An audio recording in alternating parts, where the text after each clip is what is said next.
dokter, dari gejala yang ditimbulkan oleh COVID-19 ini sebenarnya kalau kita secara orang awam mungkin kalau saya melihat ya ini perbedaannya hampir sama dengan influenza. Betul. Nah, sebenarnya apa sih dok gejala dari COVID-19 ini?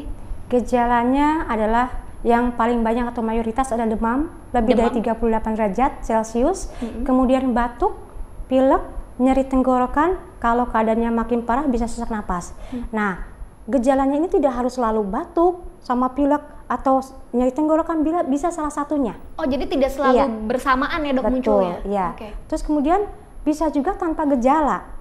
Nah, tapi yang jadi intinya adalah apakah dia pernah kontak dengan orang yang berpergian dari wilayah atau daerah yang memang berisiko penyebaran COVID-19 atau dia sendiri pernah bekerja atau tinggal di daerah tersebut. Oke. Nah, kalau yang akhirnya tanpa kita sadari nih, seperti apa dok? Akhirnya kita nggak sadar, aduh pernah nggak ya kontak misalnya sama teman yang baru dari luar negeri atau misalnya sama orang yang sudah terinfeksi misalnya, tapi orang itu tanpa gejala dok, misalnya. Nah, seperti itu tetap saja kita waspada. Artinya kalau misalnya kita kan nggak tahu nih ya dari mana atau kita udah terkena atau belum.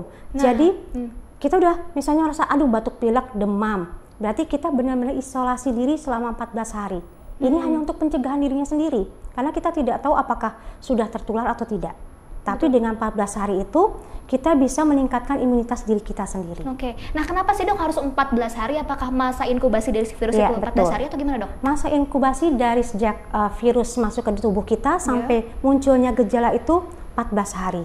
Jadi kita lihat kalau misalnya baru 3 hari kita udah jalan-jalan, nanti berikutnya imunitasnya dia turun, itu akan keadaannya makin parah. Dan kita bisa menulari ke orang lain. Oke, makanya intinya adalah yang paling penting 14 hari ya dok ya? Betul. Oke, mitos atau fakta sih dok sebenarnya yang berbahaya itu adalah yang orang tanpa gejala? Bisa dibilang fakta, tapi yang tanpa gejala pun dia memang harus menjaga kondisinya sendiri. Jadi misalnya dia tanpa gejala, tapi dia kayaknya merasa badannya tidak enak badan, biasanya ada seperti itu. Walaupun dia tanpa gejala, dia ada rasa yang badan saya nggak fit nih, istirahat di rumah, seperti itu. Tetap ya dok ya, meskipun tanpa gejala juga pasti seseorang itu akan merasa bahwa badannya tidak enak. Tidak enak, dan diharapkan dengan adanya COVID-19 yang merebak semakin cepat, masyarakat imunitasnya dibagusin.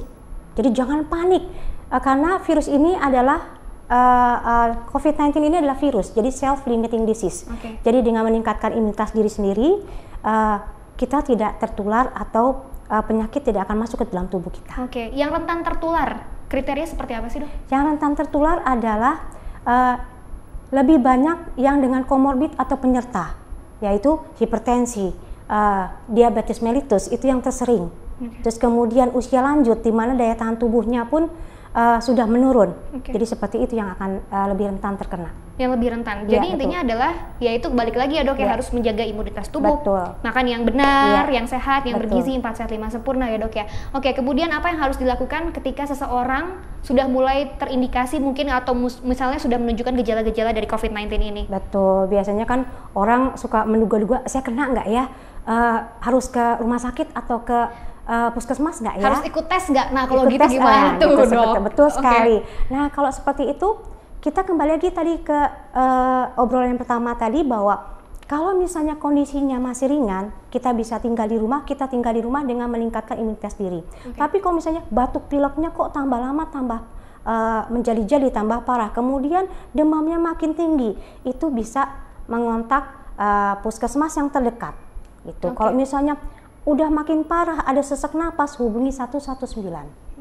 Dan jangan menggunakan obat-obatan yang tidak dianjurkan mungkin ya dok ya? Suka ada kejadian nggak sih dok kalau selama ini di lapangan dok, seperti apa dokter ini? Sampai saat ini alhamdulillah tidak ada kejadian. Jadi memang kami menghimbau dengan melakukan edukasi kepada setiap pasien yang kami periksa, bahwa obat harus atas anjuran dari dokter. Jadi jangan sembarangan makan obat. Termasuk juga tadi penggunaan suplemen juga tidak boleh berlebihan ya dok ya? Penggunaan suplemen, terus juga menggunakan jamu juga tidak boleh berlebihan. Karena mungkin kalau misalnya nih, dari sepengetahuan saya nih dok ya, mitos atau fakta juga nih sebenarnya, kalau kita kebanyakan makan jamu itu kita akan ngaruhnya juga ke ginjal, ke bagian perut, ke bagian pencernaan ya sih dok? Jadi memang sesuatu yang berlebihan itu tidak baik. Kalau jamu itu, kalau untuk orang tua itu kan sistem dari tubuhnya sudah menurun. Jadi kalau minum jamu harus banyak minum air putih. Tapi tidak disarankan untuk lansia minum jamu. Yang muda pun kalau minum jamu juga harus hati-hati, seperlunya aja. Dan yang paling baik adalah membuatnya sendiri. Kita tahu kan ramuannya apa, kita memasukkan apa saja di dalam ramuan dari jamu tersebut.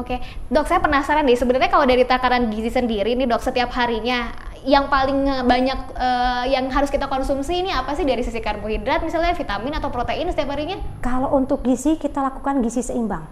Ya, gizi seimbang artinya ada proteinnya. Jadi terus kemudian ada karbohidratnya, itu harus seimbang. Jadi ada telurnya, tidak harus setiap hari, ada dagingnya, tidak harus setiap hari. Terus kemudian tahu tempe yang mudah saja, jangan lupa sayur, kemudian buah-buahan. Kalau ada susu, lebih baik pakai susu, tapi kalau tidak ada, lakukan dengan gizi seimbang. Kalau soal istirahat yang cukup nih dok, yang suka dijelaskan ya, suka disosialisasikan. Selain makanan bergizi harus istirahat yang cukup. Nah, definisi istirahat yang cukup ini nih dok, seperti apa sih dok?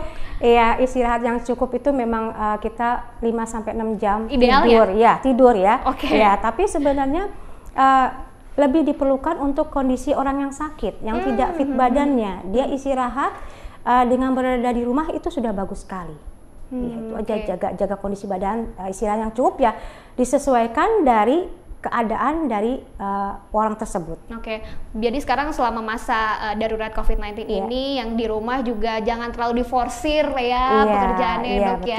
Waktunya untuk istirahat, mungkin waktunya memaintain diri kali ya dok ya. Betul. Jadi ambil aja hikmahnya dari adanya COVID-19 ini, kita lebih care sama diri kita sendiri, lebih care dengan orang di sekitar kita, terus kita lebih melakukan PHBS, perilaku hidup bersih dan sehat.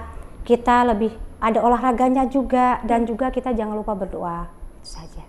Olahraganya seperti apa dok? Yang ringan-ringan aja, yang ringan betul. Jadi kita nggak usah harus punya treadmill, harus punya alat-alat kayak fitness, gitu betul. Tapi cukup dengan olahraga lari sebentar aja, 15 menit, 10 menit, dan itu pun kalau misalnya nggak kuat 10 menit, ya pokoknya kita senam seperti ini.